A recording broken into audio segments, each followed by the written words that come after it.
Couple of great gimmicks and the rest is not so good. Looks like we're going to Smashville for game 1, and I think he actually chose Falco. Yes, there he is in the green team. It's the Falco, okay. Welcome back, I guess. Yeah, this actually kind of makes sense because Falco's biggest weakness, the fact that he has absolutely zero tools in neutral. Oh yeah, right. And it's double, so you actually have a team partner to help with that. Interesting part is that Ryu also doesn't have the most, like, a great neutral. So this team wants to get punishes, but oh my lord! Oh! And they both miss! Wow, that was an interesting situation, I guess. But like you were saying, two characters that have very lacking neutral, but like I said before, that isn't really a big problem in doubles like it is in singles. No, exactly. And the thing is, both of these characters do a lot of damage. Yeah, you just saw Palutena die at 100 post hit from that Falco back air. And Meru is next. Sure you can. That's also a thing in doubles. It's so scary. You can lose stocks out of nowhere against that because it kills so early. And right here, that's something that will never change. Singles or doubles, Ryu's gonna kill you mad early. Oh yeah. Especially. Oh, speaking of killing mad early. Okay, Meru, I see you. You're gonna kill both of them. Ryu, a little bit of a thicker boy than Falco, so he will stay on the stage. Ryu is not gonna die that early, which is why that makes him good because he's heavy, he can get a lot of rage, and with rage, the Shoryuken is like a thing. And that's exactly what he has now, rage, but it's all gone after Meru smacks him with that crown, evening up the stock out again, but oh wow! As you were just saying, the Shoryuken coming through, no rage required on a Palutena that's over 100%, and the blue team is back in one stock deficit. Yep, and we see right now that the green team actually has a pretty decent stage control, even though both characters aren't really known for their neutral.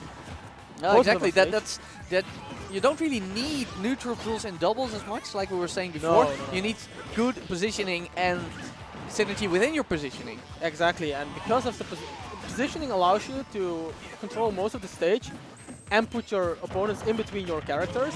And that's the sandwiching part. Okay, that was a really creative team combo we just saw. We just saw the up tilt from Palutena, which kept him for a long time, and then Meru came along and struck him with the heavy crown. Known as the 4 there.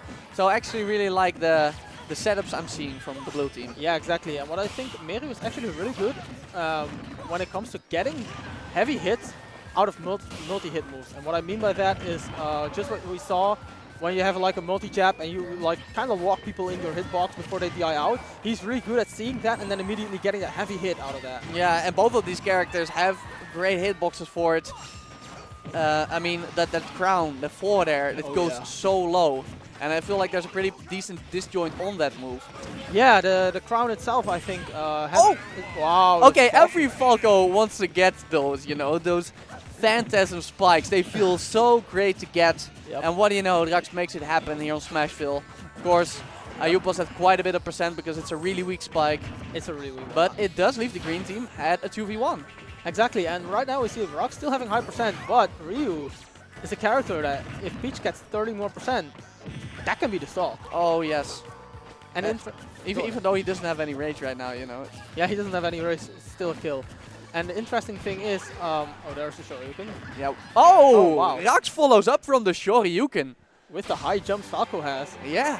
So that was very highest jump in the game, at least for the first full hop. Yep. The funny thing is, me and Pico actually lost to both these teams. Oh, so yeah, so you're seeing both of the teams that knocked you out of the tournament. Yep. Well, they're pretty good teams, so there's no shame in losing to these guys. Oh, definitely not. So what was actually interesting to me is that Rahx took the front in the 2v1, even though he was at high percent. Yeah, and generally you see people that have more percent in the back, because whenever you have higher percent in doubles, you get knocked away further, which means that having stage control with your character is harder because people can just knock you away. So why do you think they do that? Or do they maybe have some kind of arrangement about this? I feel like they want to bet it on Ryu's follow-ups out of grab, so they are like, oh, if I get you... Oh my god. These ping-pongs and juggles by the blue team. Sorry to interrupt you right there, but no it was just booty to back air over and over again. It's booty and shields, I guess. Yeah, so why were you... so you were saying why were they letting Rahx take the front even though he was 9%? Because if Rahx gets a grab, and they throw him into Ryu. Oh yeah, he has the stronger hits. So much damage and so much knockback. With the exception of Falco's back guarantee, who's clearly the stronger hit. But it seems like the blue team is doing a much better job this game of splitting them up. And once they're split up, they're in for a world of hurt. And Meru is a player in doubles as well. He's really momentum based because if he gets his stage control with his team partner, my lord, he does a lot of damage. Yeah, and I've played this guy in... Oh, the parasol. parasol! Not gonna be enough. But yeah, I've played this guy in singles, and in singles too, is the way he keeps stage control and keeps you away from the center of the stage, especially when you're at the ledge. Meru is one of the scariest players to do it, in my opinion. Peach is also... I think Peach is underrated in doubles because Peach does so much damage. Oh. No, Unfortunate SD by Meru, got a great deck, but then the misinput reverse up B landed him underneath the stage with a side B.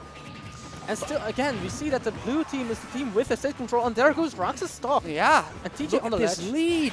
Oh, wow, look at this lead! What are you doing, Ayoub? Just spiking him like that.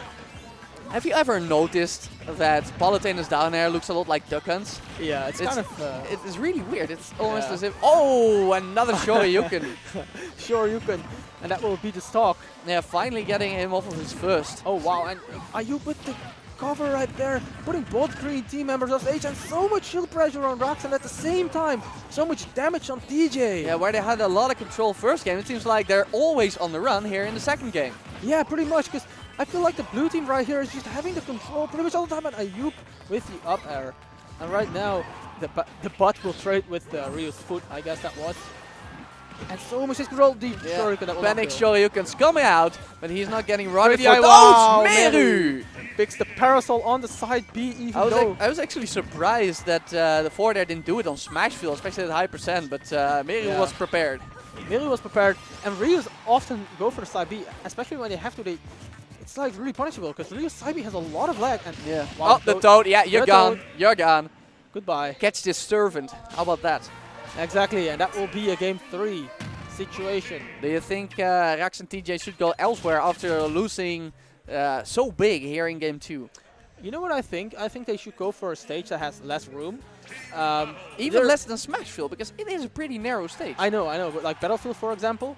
And why I think the combo game for Ayoub and Meru becomes better at a stage like that, but at the same time, you want to be able to just get those Ryu Shoryukens because of the closer battle. Yeah, you're gonna need to close the gap in terms of horizontal space, and Ryu and Falco are definitely not known for their horizontal speed. Exactly, so I guess that's why they keep choosing these smaller stages, so they can get these hard punishes when they need to. But the hard punishes seems to be coming out from blue team right now. It's already a big start for them. Exactly. At the same time, though, I do have to say that TJ was able to get a start on Ayoub. So this, wow, the back air from Falco almost doing that. Yeah, he had not been allowed off stage after that. He goes for the up smash to possibly read a roll, and that's the shield break. Do something. Oh, what? My lord. Okay, so I guess that's technically a kill for Meru. Meru tried to save him, but he actually hit Ayoub out of the Shoryuken and into the blast zone. Yeah, exactly. I can remember. Did you see that? Yep. Ayoub got clipped out of his double jump by one hit of the Firebird, which is actually multi-hit, as compared to Fox's Firefox. That's actually single hit. Yeah, the blast itself, yeah. Yeah, so there's a lot of unfortunate things happening to blue team right now. The green team hasn't even lost the stock yet. Exactly, and this is... Oh, wow, Ayoub already dead. What? Yeah. What? He's not even sharing the stock. Oh, there he is.